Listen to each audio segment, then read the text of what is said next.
नमस्कार, मैं हूं आपके साथ अनुष्का और आप देख रहे हैं तक्षित न्यूज।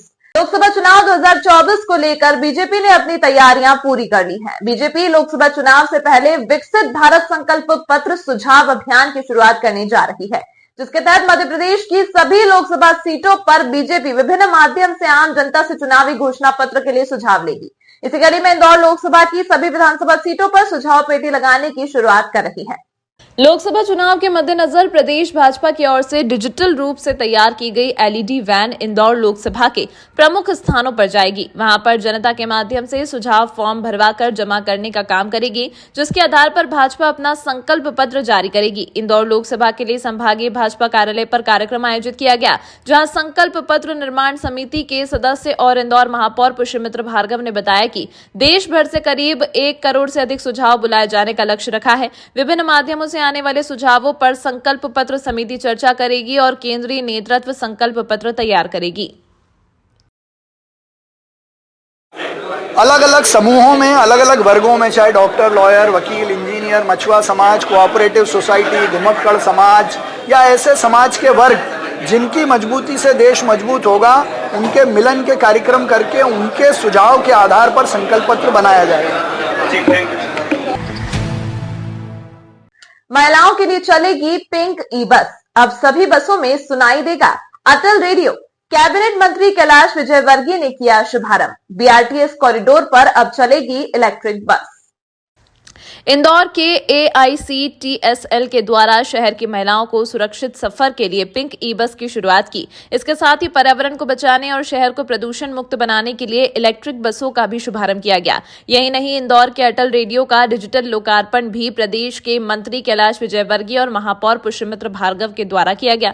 मंत्री कैलाश विजयवर्गीय ने शहरवासियों को बड़ी सौगात देते हुए कहा कि बीआरटीएस कॉरिडोर में चल रही आई बसों को रिप्लेस कर अब ई बस चलाई जाएंगी। इस पहल ने अब शहर को स्वच्छता के बाद प्रदूषण मुक्त बनाने में भी मदद मिलेगी। मंत्री कैलाश विजयवर्गीय ने कहा कि स्वर्गीय अटल बिहारी वाजपेयी एक अच्छे नेता थे, उसके साथ ही एक अच्छे कवि और वक्ता भी थे। उनके नाम से अब अटल रेडियो का शुभारंभ किया गया है, जिसके जरिए लोगों को अटल बिहारी वाजपेयी के बारे में जानने का मौका मिलेगा। इसके साथ ही शहर के कई कलाकार भी इसके जरिए अपनी कला का प्रदर्शन कर सकेंगे। इस मौके पर महापौर पुष्यमित्र भार्गव के साथ ही तमाम एमआईसी सदस्य भी मौजूद रहे। मुझे बहुत प्रसन्नता है कि इंदौर नगर निगम के द्वारा नवाचार के काम किए जाते हैं।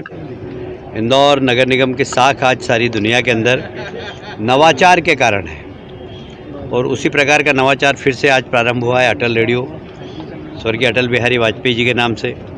अटल बिहारी वाजपेयी जी खुद बहुत अच्छे अनाउंसर थे, वक्ता थे, लेखक थे, कवि थे और इस अटल रेडियो के माध्यम से भी ये सब रोचक बातें हमें सुनने को मिलेगी, ज्ञानवर्धक मिलेगी। हमें इन्फॉर्मेशन शहर की, नगर निगम की, मैंने आज कहा है कि विद्यार्थियों के लिए हम क्या इन्फॉर्मेशन दे सकते हैं, महिलाओं के लिए हम क्या इन्फॉर्मेशन दे सकते हैं, लोगों के स्वास्थ्य के लिए हम क्या अच्छे से अच्छी सलाह दे सकते हैं, ये भी हम देंगे तो उसको रोचक बना सकते हैं। बाद में संगीत, गीत, स्थानीय कलाकार, उनको एक तो प्लेटफॉर्म मिलेगा ही, तो ये एक रोचक अटल रेडियो हो सकता है। साथ ही आज इंदौर की महिलाओं को पिंक बस माननीय महापौर जी ने सौंपी है। मैं इंदौर की महिलाओं को जो बस में यात्रा करती हैं उन्हें बधाई देना चाहता हूं और महापौर जी को भी बधाई देना चाहता हूं। इंदौर पहुंचे मध्य प्रदेश के लोक निर्माण मंत्री राकेश सिंह ने मीडिया से चर्चा करते हुए राहुल गांधी की यात्रा पर जमकर निशाना साधा। उन्होंने कहा कि राहुल गांधी के पास या कांग्रेस के पास अब काम क्या बचा है।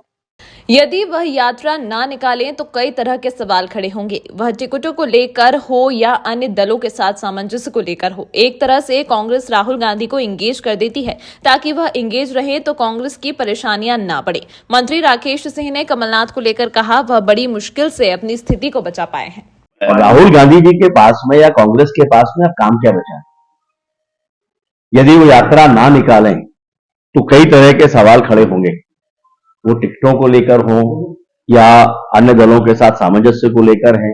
तो एक तरह से कांग्रेस राहुल जी को इंगेज कर देती है ताकि वो इंगेज रहे तो कांग्रेस की परेशानियां ना बढ़े। अब जैसे उन्होंने अभी मुझे पता चला था कि खाट पंचायत करने वाले, तो मैंने कहा कि अच्छा है, हम भी चाहते हैं वो करें, ऐसा करके वो कांग्रेस की खाट ही खड़ी करेंगे। लेकिन कांग्रेस के नेताओं को बाद में ध्यान में आ गया कि ये गलती होने वाली है और इसलिए खड़गे जी को आगे करके उन्होंने फिलहाल उसको बढ़ा दिया है। तो राहुल जी की न्याय यात्रा हो या पहले की यात्राएं हैं, उन सब का मध्य प्रदेश पर या देश में किसी भी तरह का कोई असर होने वाला नहीं है। तमाम महत्वपूर्ण खबरों के लिए देखते रहिए तक्षित न्यूज।